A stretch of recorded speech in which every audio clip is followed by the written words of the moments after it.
On va prendre un passage dans Proverbes, chapitre 31, au verset 30. Proverbe 31, verset 30. La grâce est trompeuse et la beauté vaine. La femme qui craint Yahweh est celle qui sera louée. Je relis. La grâce est trompeuse et la beauté vaine. La femme qui craint Yahweh est celle qui sera louée.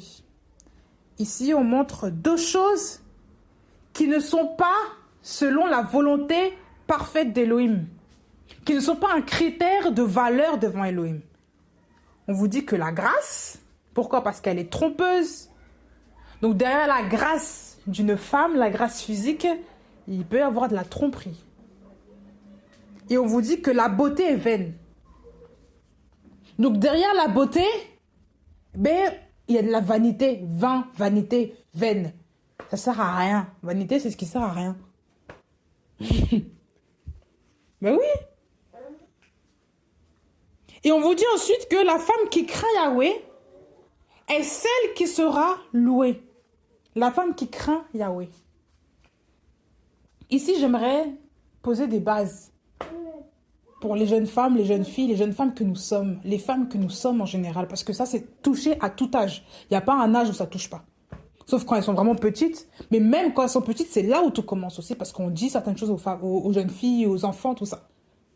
Il faut comprendre, les femmes, que comment dire que l'amour que Dieu a pour vous n'est pas basé sur votre grâce physique ou votre beauté physique. Elle est basée sur quoi? Sur la crainte de Yahweh. Dieu veut des femmes qui le craignent et non pas des belles femmes. Il ne veut pas des femmes qui ont là tellement de grâce, qui ont tellement de charme, tellement de dons. Il veut une femme qui le craint. Et on vous dit que c'est celle-là qui sera louée. Il y a beaucoup de femmes qui se sentent méprisées aujourd'hui parce qu'on leur a dit qu'elles ne sont pas belles. Elles n'ont pas le critère, par exemple, elles ne ressemblent pas à leur sœur ou à leur grande sœur ou à leur cousine ou à leur copine. Elles sont pas pareilles. Et ça, Dieu voit le cœur de ces gens-là. Et il y a beaucoup de femmes qui sont blessées, qui sont meurtries. Et on a même l'exemple dans la parole d'une femme qui a subi beaucoup de... Moi, ça m'a fait de la peine. Hein. Quand je dis son histoire, j'ai toujours de la peine pour elle. Parce que c'est une femme qui souffre, qui a beaucoup souffert. Parce qu'elle était délicate. La Bible dit qu'elle était... On fait rapport qu'elle était moins belle que sa sœur. Et pourtant, l'homme qu'elle avait épousé a préféré sa sœur qu'elle. Alors que c'était celle qui a été donnée à cet homme-là, par son père. Et on va voir cette histoire. Avec Léa. Léa, c'est une femme qui était la femme de Jacob, la première femme de Jacob, qui a été donnée par son père Laban à l'insu de Jacob, alors que Jacob voulait sa petite sœur parce qu'elle était plus jolie. Mais c'est dans la culture, du pays de Laban, dans leur culture, dans leur coutume, ils donnaient d'abord la première fille.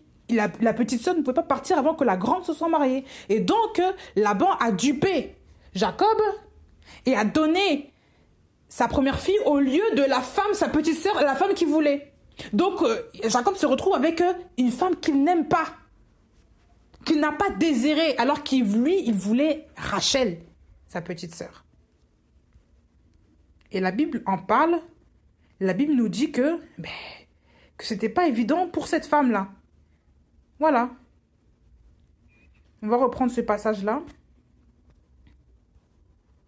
C'est très important de comprendre cela. Alors, Genèse 29, on va lire à partir du verset...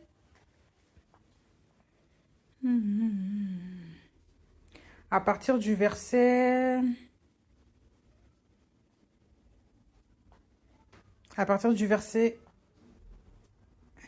17. Non, 16, pardon. Genèse 29 à partir du verset 16. Laban avait 2 filles. Le nom de l'aînée était Léa et le nom de la cadette était Rachel. Léa avait les yeux faibles, mais Rachel était belle de taille et belle de figure. Jacob aimait Rachel et il dit, je te servirai 7 ans pour Rachel ta cadette. Laban dit, il vaut mieux que je te la donne que de la donner à un autre homme. Demeure avec moi. Jacob servit 7 années pour Rachel, mais elles furent à ses yeux comme quelques jours, à cause de son amour pour elle. Jacob dit à Laban, donne-moi ma femme, car mes jours sont accomplis, et j'irai vers elle. Laban réunit tous les hommes du lieu et fit un festin. Il arriva le soir qu'il prit Léa, sa fille, et la fit venir vers Jacob, qui va vers elle. Laban donna Zilpa, sa servante, à Léa, sa fille, pour servante. Il arriva au matin, que voici, c'était Léa. Jacob dit à Laban, qu'est-ce que tu m'as fait? N'ai-je pas servi chez toi pour Rachel? Pourquoi m'as-tu trompé? Laban dit, cela ne se fait pas ainsi, de notre endroit, de donner la plus jeune avant l'aînée. Accomplis la semaine avec celle-ci, et nous te donnerons aussi l'autre, pour le service que tu feras encore chez moi 7 autres années. Jacob fit ainsi. Il accomplit la semaine avec celle-ci, donc avec Léa, et Laban lui donna sa fille Rachel pour femme. Laban donna Bila, sa servante, à Rachel, sa fille, pour servante. Jacob alla aussi vers Rachel, et il aima Rachel plus que Léa, et il servit encore chez Laban 7 autres années. Yahweh vit que Léa était haïe, et il ouvrit sa matrice, tandis que Rachel était stérile. Et au verset 32, observez. Léa devint enceinte et enfanta un fils, et elle appela son nom Réuben. Oui, elle dit, oui, Yahweh a vu mon affliction. Maintenant, oui, mon homme m'aimera. On va juste faire une pause ici. Voilà. Et même qu'on voit la suite, excusez-moi, au verset 33 aussi, on dit ici, elle devint encore enceinte et enfanta un fils, et elle dit, parce que Yahweh a entendu que j'étais haï, il m'a aussi donné celui-ci. Il appela son nom de Shimon. 34, elle devint enceinte encore et enfanta un fils, et elle dit, maintenant mon homme s'attachera à moi, car je lui ai enfanté 3 fils. C'est pourquoi on l'appela Lévi. Et on va s'arrêter là, on va faire une pause ici. Donc je suis partie du verset 16 jusqu'au verset 34. Et ici on parle de l'image, on parle de l'histoire d'une femme qui était haïe. Pourquoi? Parce qu'elle avait les yeux faibles. Elle n'avait pas l'apparence que son époux avait. Son époux qui lui a été donné parce que son père a désiré que c'était comme ça selon la coutume de leur peuple. Et ici, on voit une femme qui est haïe. Et Dieu, on vous dit bien qu'au verset 31, que Yahweh vit que Léa était haïe et il ouvrit sa matrice, tandis que Rachel était stérile. Il y a des choses que vous n'allez pas comprendre. Il y a des femmes qui se disent, vu que moi je ne suis pas belle comme ma sœur, je n'ai pas. Mais non, Dieu ne regarde pas à ça. Dieu regarde au cœur. Et ici, il voulait faire comprendre, aux autres, à l'entourage de cette femme, de Léa, que je ne prête pas égard à l'apparence des hommes, tout comme ton mari le fait. Moi, je regarde au cœur et je fais ce que je veux. Ça, c'est ce que Yahweh dit. Il y a des femmes qui se sont culpabilisées parce que leur mari est parti avec une autre, parce que leur mari convoite une autre femme, parce que leur mari a déjà mis en gros ses yeux sur une femme, mais elles oublient elles-mêmes que c'est Dieu. Dieu les a choisis pour être la femme de cet homme-là, et que ta valeur à toi, ce n'est pas ta beauté. Ta valeur, c'est la crainte que tu as devant Dieu. C'est ça, ta valeur. Et cette femme-là, à chaque fois qu'elle donnait un enfant, qu'elle mettait un enfant au monde, elle mettait toujours Yahweh dans l'affaire. Ben oui. Elle n'a pas fait la sorcellerie contre sa sœur. Elle n'a pas commencé à faire de... Non. Même s'il y avait... Bref, il y avait... elle avait quand même de la rancune, tout ça, mais elle aspirait toujours à ce que Yahweh lui fasse justice de ça. Parce qu'elle était haïe. On vous dit bien, Yahweh vit que Léa était haïe. Une personne haïe, c'est pas une personne qu'on a négligée, c'est haïe. On t'a détesté parce que tu n'es pas comme l'autre.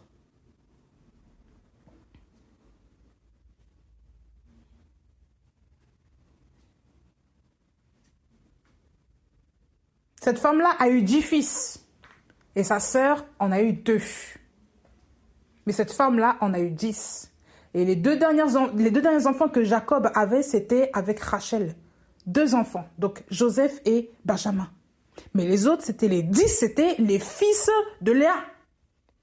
Et à l'époque, il faut savoir, parce qu'aujourd'hui, c'est plus le cas hein, pour beaucoup de femmes, à l'époque, il faut savoir que la bénédiction, les enfants étaient une grande bénédiction, c'était une richesse.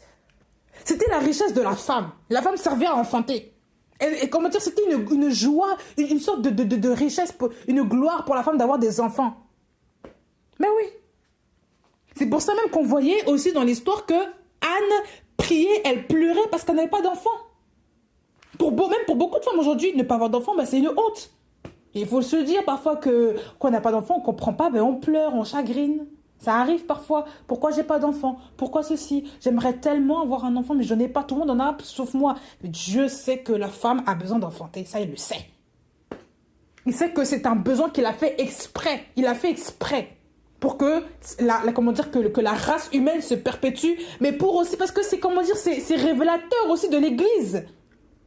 Mais oui. Tout ça, c'est l'image. Dieu a fait ça exprès, de mettre ce désir-là dans la femme. Il a fait ça exprès. De manière naturelle, oui. Spirituelle aussi. C'est fait exprès. Et ici, on voit cette femme qui a été haïe, mais malgré ça, elle a eu la bénédiction que sa sœur n'avait pas, alors que c'était sa sœur qui devait donner. Dieu ne regarde pas à ton apparence physique pour que tu sois aimé de je ne sais quoi. Non. Dieu ne regarde pas l'apparence des hommes. On vous dit que la grâce est trompeuse. Que la beauté est vaine. La beauté ne sert à rien. La beauté est vaine. Il y aura toujours des gens qui seront plus beaux que vous. Oui, parfois ça fait mal de se faire rejeter parce qu'on est moins beau qu'une personne. Ça, c'est sûr. Parce qu'on a moins d'importance physique qu'une personne. On se fait rejeter, ça c'est sûr. Mais Dieu ne tient pas compte de ça. Dieu ne regarde même pas à ça d'ailleurs, je sais pas, pour utiliser quelqu'un. Et Dieu utilise souvent les gens qui sont plus méprisés que ceux, soi-disant, qui ont la gloire de ce monde. Ben oui. Ben oui. Il utilise des gens parfois qui n'ont pas fait beaucoup d'études pour les transformer, pour les enseigner, pour les utiliser à sa gloire. Mais tous les grands sages de ce monde-là, voilà. Regardez tous les philosophes qu'on voit, soi-disant, qui sont tellement élevés, mais est-ce qu'ils avaient la connaissance de Dieu? Regardez-moi ça. Ben oui, regardez même les stars de ce monde. Tellement élevés, on dénude le corps, on pense que c'est ça la valeur d'une femme. Hein, on va mettre l'image de Kim Kardashian, on dit que Kim Kardashian, mais ça c'est l'image d'une femme, ça. Ça c'est une vraie femme. On vous montre le corps qu'il faut avoir. Mais toi qui es un peu ronde là, comment tu fais maintenant? Si tu ne peux pas maigrir comme elle, comment fais-tu? Ben oui.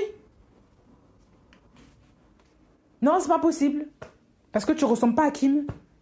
Donc t'es pas belle, donc t'es pas assez. Mais non, mais est-ce que tu crois moi que Dieu s'attend seulement à ce que toi tu ressembles à Kim pour t'utiliser? Pour te bénir? Est-ce que tu penses que l'amour de Dieu se définit par rapport à ta beauté, par rapport à tes dons, ta grâce? Pas du tout. Et ça, c'est ce qu'on comprend pas. Moi, avant, quand j'étais plus jeune dans la foi, hein, à peine convertie, je pensais que Dieu aimait plus ceux qui avaient plus de dons. Oui. Moi, je pensais que Dieu aimait plus ceux qui avaient beaucoup de dons, beaucoup de talents, hein, qui savaient chanter, tout faire, qui faisaient l'œuvre de Dieu avec beaucoup. Je pensais que Dieu aimait plus ces gens-là que moi-même.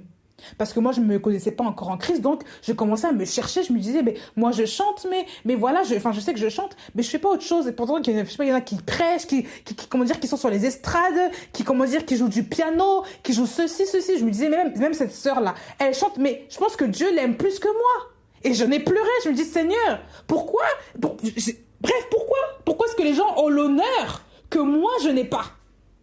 Et je pensais que ma valeur se définissait dans le fait d'être honoré des hommes, d'être aimé de tous, parce que j'avais des dons. Je pensais que c'était comme ça. Je pensais. Mais avec le temps, j'ai compris que Dieu ne se fie pas à ça. Dieu ne se fie pas à l'apparence. Ben non. Dieu ne regarde pas à ça. Et ça, il faut vraiment saisir cette pensée-là, mes sœurs. Dieu ne regarde pas à votre apparence. Non. Dieu ne regarde pas à cette apparence.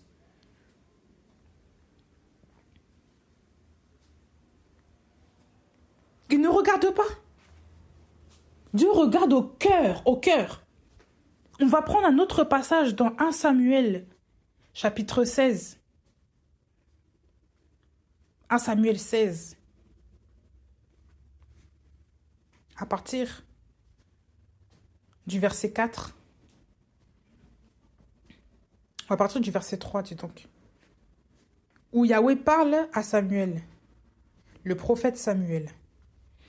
Il dit, tu appelleras Isaïe au sacrifice.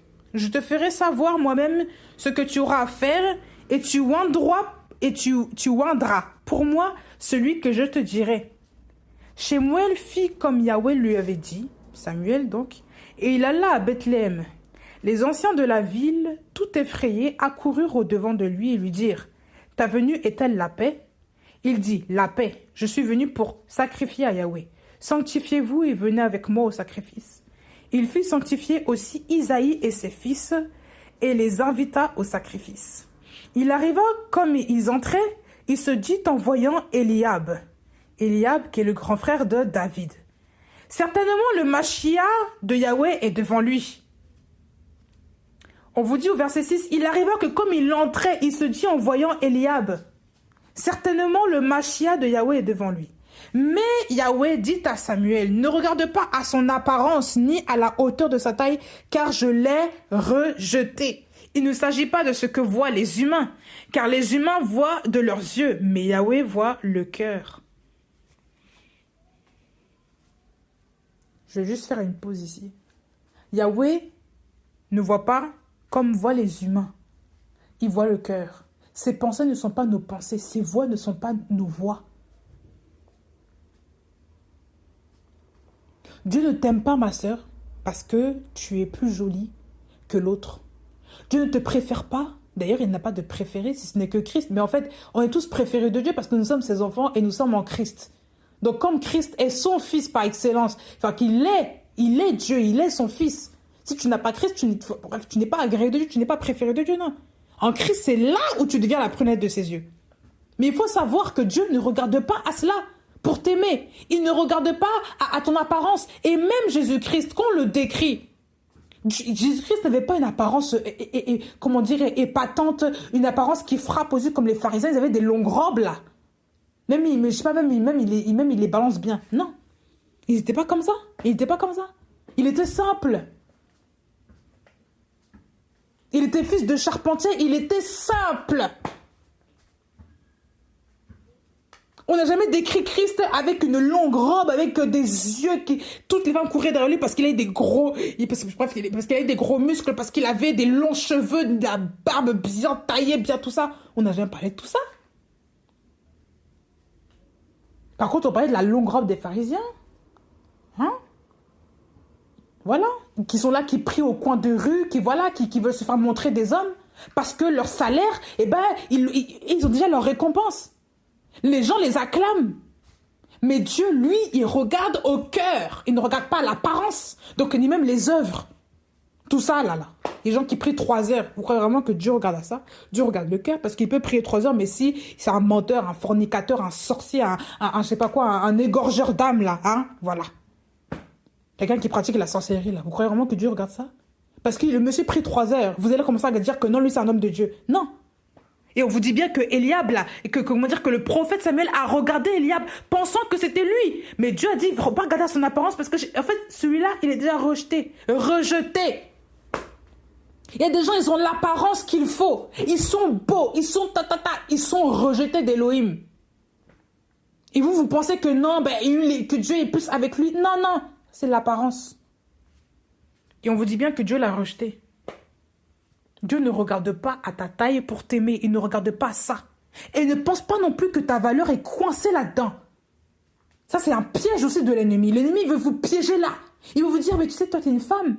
Mais t'es pas aussi belle que l'autre. Tu seras jamais aussi belle que je sais pas, qu'une femme, je sais pas, par exemple, si t'es noire, tu seras jamais aussi belle qu'une femme blanche.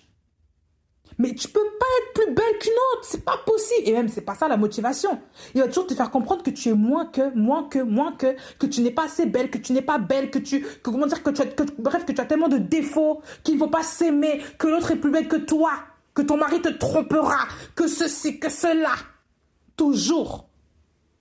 Il va vouloir te faire demeurer dans une place.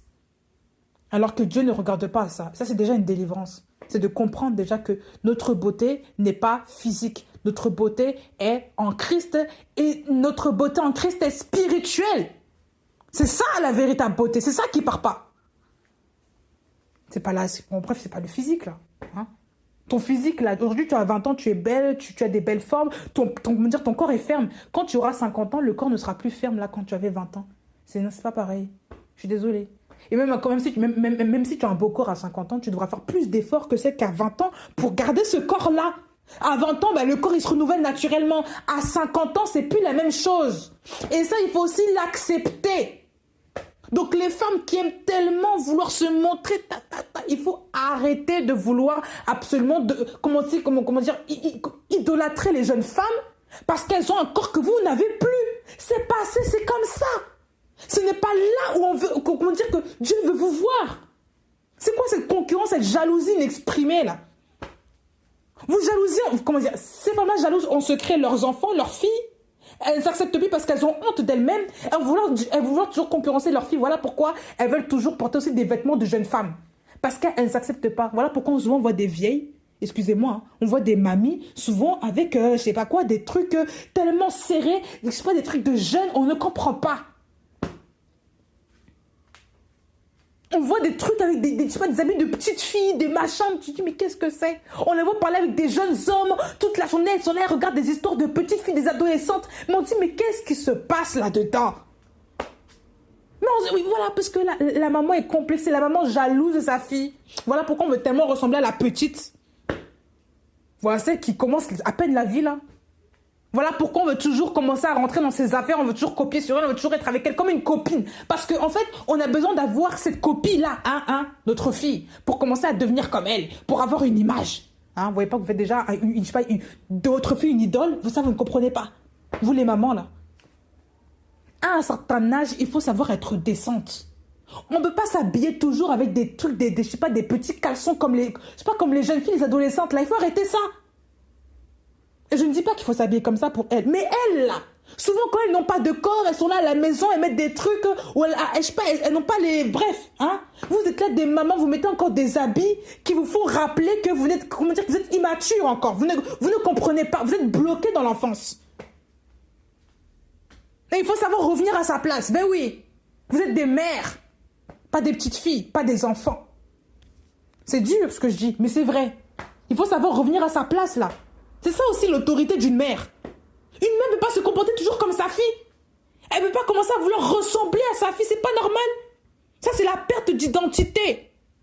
Et souvent, ce sont ces mêmes mères-là qui vont vouloir enseigner à l'assemblée que oui, une femme est comme ça, une femme, on enseigne toute la journée, mais déjà, on ne peut pas être assise au pied du Père pour se faire enseigner et que Dieu te dise que tu sais, tu es une mère, tu ne vas pas toujours te comporter comme une gamine. Ben oui. Mais non, il faut arrêter un petit peu là. Toujours envier le corps des jeunes femmes. Vous vous rendez compte? Vous faites du corps l'idole, une idole. Parce que vous voulez qu'on vous regarde. En fait, c'est le moi qui revient. L'idolâtrie, l'image de soi là. Il faut arrêter un petit peu avec ça. Non, c'est pas normal. Ce n'est pas normal. Il faut savoir s'accepter. La véritable beauté n'est pas extérieure. Et si un homme vous aime vraiment, même si vous prenez des kilos après plusieurs grossesses, même si vous perdez du poids après une maladie, il va continuer à vous aimer. Parfois c'est dur, oui, mais le véritable amour, ce n'est pas physique. Donc ce n'est pas normal qu'un homme vous quitte parce que, soi-disant, vous prenez du poids. Ce n'est pas normal.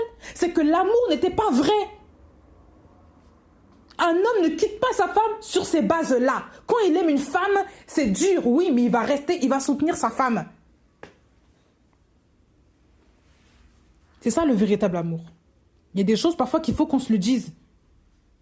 Une femme aussi qui ignore son mari, qui n'aime plus son mari parce que son mari, je sais pas, n'a plus le corps qu'il faut. Je sais pas, elle regarde toujours, je sais pas, des hommes qui sont très musclés, très beaux. Tu vois pas déjà que je sais pas, non, mais attends, ça c'est déjà, comment dire, l'arrière-chambre de l'adultère. Mais oui, il y a des femmes qui sont là, leur mari ne leur plaît plus, on va commencer à observer des jeunes hommes. Ce n'est pas normal. Ce n'est pas normal. Et encore pire, quand tu as un certain âge, tu regardes même les jeunes hommes. Les gens qui peuvent même avoir l'âge de ton fils. Tu t'imagines même des choses. Il y a un problème, il faut se le dire. Il y a des femmes parfois qui sont un peu spéciales. Ça, c'est l'esprit de la sirène des eaux là, qui guette. L'esprit de divorce, de tout, là, de tout. On est là, on rêve de coucher avec un homme en secret, mais on ne peut pas. Donc on va commencer à s'inventer des fantasmes, on va commencer à vouloir se créer un corps, s'inventer des histoires, comment dire, vouloir attirer l'attention de tout le monde. Voilà pourquoi on met tellement de maquillage alors qu'on a déjà passé l'âge de mettre du maquillage. Et ça, je le dis, à un certain âge, il y a des maquillages qu'il faut arrêter. Il y a des femmes qui, quand on met le maquillage, on voit plus les rides qu'autre chose. Ben oui, on voit des femmes de 60 ans, tu mets ton maquillage, on voit les rides accentuées qui sortent. Et vous pensez que ça, c'est normal, ça? Ah non. Laissez un peu le maquillage, là. Faites-vous belle pour votre mari. Est-ce que vous avez vu Sarah dans la parole, là, qui était là en train de se dandiner près des hommes, commencer à convoiter les autres hommes? Non. C'est pas normal. Ce n'est pas normal. Mais par contre, on voyait Jézabel toujours avec des prophètes, des faux prophètes, oui. Toujours avec une collection d'anciens de tout ça. Elle est entourée d'hommes, ça la dérange pas. Elle est même venue devant Jéhu pour le séduire, elle a mis du fard sur ses yeux. Ça ne la dérange pas de venir voir des gens pour motif de séduire les gens, pour les faire tomber. Ça ne la dérange pas. Vous voyez pas que déjà, juste le fait de toujours vouloir se pomponner à l'extrême, c'est déjà l'image de la sirène des eaux qui est là. C'est Jézabel qui est derrière. Parce que vous voulez séduire des gens, alors que vous n'êtes même pas marié avec ces hommes-là. Vous avez un mari à la maison, mais vous préférez séduire des gens pour avoir leur faveur. Vous trouvez ça normal? Mais il faut qu'on se le dise. Il faut arrêter de vouloir se mentir à soi-même. Qu'est-ce que vous cherchez? Vous cherchez quoi? Maman, si tu n'es pas contente avec l'homme avec qui tu es, ma mère ou ma grand-mère ou je ne sais qui, il faut que tu redemandes l'amour auprès de Yahweh pour qu'il renouvelle les sentiments que tu avais envers ton mari quand vous étiez jeune. Ça se fait. Voilà pourquoi même jusqu'à la fin, Sarah appelait toujours Abraham mon Seigneur. La Bible le dit. L'apôtre Pierre le dit. Elle appelait Abraham son Seigneur. Elle ne le dénigrait pas. Elle a fait un enfant avec son mari, même dans leur vieillesse, ils ont conçu un enfant. C'est pour vous dire un peu là, l'amour, la dimension de l'amour. L'amour était toujours au rendez-vous. Ben oui. Elle n'a pas voulu commencer à chercher un autre homme. Parce que soi-disant, elle était belle. Et pourtant, la Bible dit bien qu'elle était belle. Au point même que les pharaons, même, voilà. Que les gens voulaient toujours la prendre pour femme. Mais elle-même, elle ne s'est pas dandinée devant les gens. C'est quoi cet esprit? C'est quoi ce manque d'assurance là? Mais non, c'est pas normal. Il faut rectifier parfois les choses là. Ben oui, il faut parler aussi aux grandes femmes, là, les femmes plus âgées là, qui se comportent encore comme des jeunes filles. Elles pensent toujours qu'on a le temps de toujours devoir... Non, il y a un temps pour tout. Il y a la flirtelage. Il y a aussi un âge, on est assise, on a fini le temps d'être... Voilà, il faut accepter chaque chose en son temps. Et le fait d'être plus âgé n'est pas une malédiction. Je ne sais pas pourquoi il y a des femmes qui veulent toujours commencer à s'accrocher à une sorte de jeunesse éternelle là. Mais tu vois bien que le temps te fait comprendre que ce n'est plus le temps. Et quand tu vois qu'elles s'accrochent tellement, aux choses, à la jeunesse, que même parfois, mais en fait, ça ne leur va même plus. Tu les vois, des grandes femmes qui sont toujours avec des petites qui... Toujours leur temps, elles sont là avec des jeunes. Tu vois pas qu'il y a un problème. Toujours, on veut draguer, on veut commencer à plaire, mais on est là, on est dans l'excès tellement que ce n'est pas beau, c'est indécent. Mais la jeune fille, elle plaît naturellement parce que c'est son temps. Mais oui. Et quand je dis qu'elle plaît, c'est pas qu'on la siffle, tout ça. Non, c'est que naturellement, elle est à la fleur de l'âge. C'est normal, c'est comme ça. On ne peut pas faire autrement, là. À 21 ans, une femme sera beaucoup plus attirante que celle qui a 50 ans. C'est la vérité, c'est comme ça. Je ne dis pas que... Moi, je ne dis pas qu'il faut être complexé, Non, il faut se dire les choses. Il faut chaque chose en son temps. Bah oui. Chaque chose en son temps. Il faut savoir aussi apprécier aussi le moment dans lequel nous vivons. Et ça, c'est... En fait, il n'y a que Dieu qui nous donne, qui donne le goût à notre vie. Ce n'est pas les hommes, il n'y a que Dieu qui donne le goût à notre vie. Il n'y a que Dieu qui va faire de toi, qui va commencer, qui va te faire comprendre que tu as une valeur, même si tu es âgé. Même si tu es vieille, tu as toujours de la valeur. Dieu ne regarde pas l'apparence. Vous comprenez ça? Dieu ne tient pas compte de l'apparence. On dit même que Saül était un bel homme. La Bible en parle, je vais même finir avec ça. Parce qu'il faut qu'on... Voilà. La Bible dit que Saül était un... Et vraiment, bref, il était un bel homme. Ben oui. On va prendre ça rapidement, là.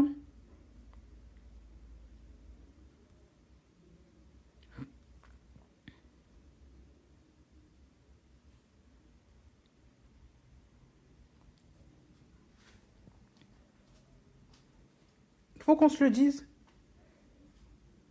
Il faut vraiment que les choses, qu'on se le dise. Alors. En Samuel 10, à partir du verset 20, c'est toujours le prophète Samuel qui a oint les rois. Hein, il a oint Saül et ensuite David parce que Saül était rejeté. Donc là, on va lire un peu l'histoire. Je vais vous montrer juste un passage. 1 Samuel 10 à partir du verset 20. Samuel fit approcher toutes les tribus d'Israël et la tribu de Benjamin fut prise. Il fit approcher de la tribu de Benjamin selon ses familles, et la famille de Matri fut prise. Puis Saül, fils de Kis, fut désigné. On le chercha, mais on ne le trouva pas. On consulta de nouveau Yahweh. Un homme est-il venu encore ici? Yahweh dit, il est caché au milieu des armes. Ils coururent le chercher, et il se présenta au milieu du peuple. Et il était plus grand que tout le peuple, depuis les épaules en haut. Et Samuel dit à tout le peuple, voyez-vous, celui que Yahweh a choisi, il n'y a personne dans tout le peuple qui soit semblable à lui. Et le peuple poussa des cris de joie et dit, vive le roi. Ici, on dit bien, il était plus grand que tout le peuple depuis les épaules en haut. Dans d'autres versions, on dit qu'il était très beau. Ici, on dit qu'il était plus grand que tout le peuple. La grandeur, la taille. Donc forcément, en tant que roi, ça fait bien. Forcément, les femmes devaient regarder aussi cet homme-là. Ben oui, ça attire tout ça, là. Ça attire le regard. Bien sûr. Ben oui. Ça attire le regard, tout ça. Mais en revanche,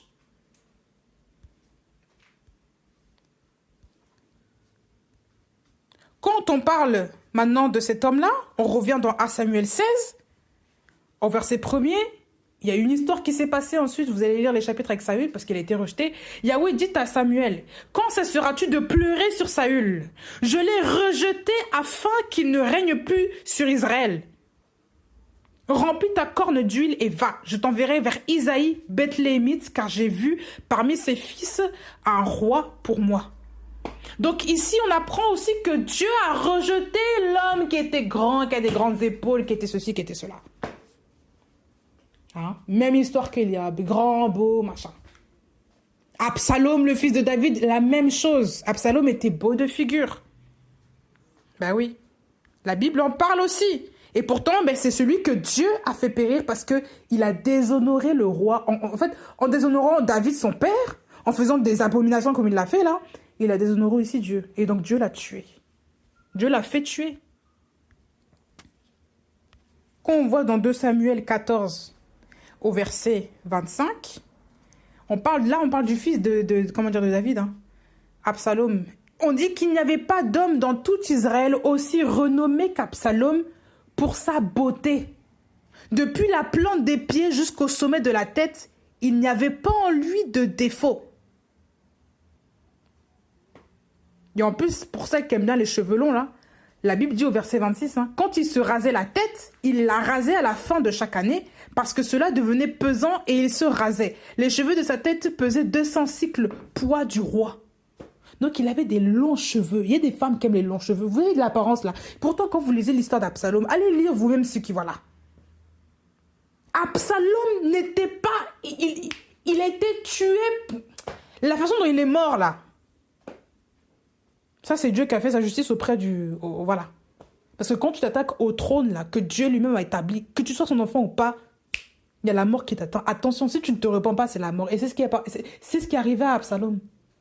Dieu ne regarde pas l'apparence. Que tu sois beau ou pas, Dieu s'en fout. On vous dit bien qu'il était beau, il n'y avait pas en lui de dépôt. Il avait une renommée à cause de sa beauté. On dit qu'il était beau. Et pourtant, il a fait des choses, des actes horribles, des abominations. Mais il était beau. comment dire, de la plante des pieds jusqu'au sommet de la tête. La Bible dit bien, allez lire 2 Samuel 14, verset 25. Et toutes ces personnes-là qui étaient soi-disant belles de figure, là, les hommes, là, regardez la fin de ces hommes. Je ne dis pas que tous étaient comme ça, hein. Il y a aussi des belles personnes qui, voilà, qui faisaient la volonté de Dieu. Mais il faut qu'on se dise les choses. Dieu n'a pas utilisé les hommes, soi-disant, selon leurs critères de beauté. Non, pas forcément, non. C'était pas ça déjà la volonté de Dieu, là. Ben oui. Et pourtant, David, là, on savait que c'était le plus petit. Il était frêle, il avait 17 ans. Enfin, pas frêle. Il avait 17 ans, il était petit. L'apparence, c'était pas... Il était petit de taille, donc forcément, en tant que roi, bah, c'était pas ça, quoi. Et qu'on voit Saül, là, un grand monsieur, bien baraqué, je pense, les muscles, tout ça, hein. Les biceps, les pectoraux, les triceps, là, je ne sais pas, là. Il faut qu'on se dise les choses, hein. Dieu ne regarde pas l'apparence. Dieu regarde au cœur. Donc, mes sœurs, ou mes frères, pour ceux qui écoutent, ne vous fiez pas à votre apparence. Parce que souvent, même le diable veut avoir certaines personnes derrière ça. Pour commencer à les pousser à convoiter. Comment dire, voilà, les femmes qui veulent toujours des beaux hommes, là. Vous êtes là, célibataire, et un homme qui vient, il est beau, il fait la cour. Faites attention aussi.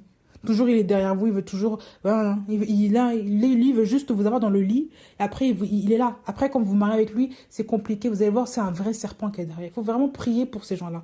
Je ne dis pas que comment dire que la beauté est une malédiction, non. Mais la Bible dit bien qu'elle sert à rien, qu'elle est vaine. Ça veut dire que ce n'est pas le premier critère qu'il faut regarder. Parce que les hommes voient ça, mais Dieu ne voit pas ça. Donc il faut prêter attention. Il ne faut pas non plus se dire que parce que l'homme que j'aime ou l'homme que je veux épouser regarde une autre femme qui est plus belle que moi, je n'ai pas de valeur. Non, non, non, non, non, non, non, non. C'est la crainte de Dieu qui est ta valeur. C'est ça, la crainte de Dieu. Garder ses commandements, c'est ça ta valeur. Ben oui. La parole de Dieu, c'est une valeur qui ne peut pas être ôtée par les gens de ce monde, par la beauté ou je ne sais quoi. Non, il n'y a pas de... On te détrône parce qu'il y a une personne qui est plus belle. Non, quand tu es devant Dieu, tu es belle, point, c'est tout. Dieu te regarde, il est fier de toi. Et une dernière chose, allez dans l'intimité du Père pour savoir qui vous êtes, pour commencer à vous aimer réellement. Oui, parce qu'il n'y a que Dieu. Quand vous avez une intimité avec le Père, il va vous remplir de son amour. Vous allez lire sa parole, vous allez méditer sa parole. Il va vous combler. Donc, les blessures que vous aviez avant, vous ne les aurez plus. Vous allez comme ça vous aimer, vous apprécier parce que vous savez que vous êtes la fille de Dieu. Vous allez être fier de vous-même. Et c'est ça, quand on perd l'identité du Père, eh bien, on a toutes sortes de complexes. Allez vers le Père pour retrouver cette intimité-là. Revenez vers lui pour retrouver cette intimité-là. Que Dieu vous bénisse, que Dieu vous restaure. Que Dieu vous épaule, mais ne perdez pas la confiance en Elohim. Soyez bénis. Amen.